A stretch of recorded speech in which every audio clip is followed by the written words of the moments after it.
اگر آپ چینل پر پہلی بار آئے ہیں تو ابھی سبسکرائب کر کے بیل آئیکن پریس کریں اور رہیں باخبر۔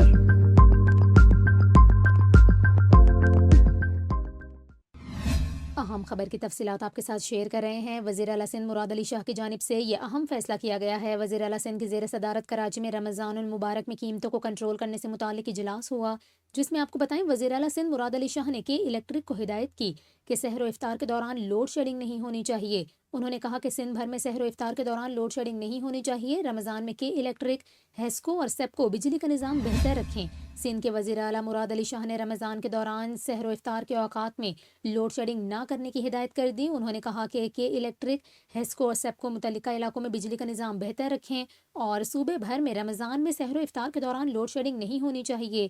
آپ کو یہاں پر یہ بھی بتائیں کہ وزیر اعلیٰ سندھ مراد علی شاہ نے 22.5 بلین روپے کے رمضان پیکج کا اعلان بھی کیا۔ صوبے کی 60% آبادی کو رمضان میں 5,000 روپے نقد دینے کی منظوری دے دی۔ وزیر اعلیٰ سندھ نے کم آمدنی والے 4.5 ملین خاندانوں کو رمضان میں ریلیف دینے کا فیصلہ کیا ہے۔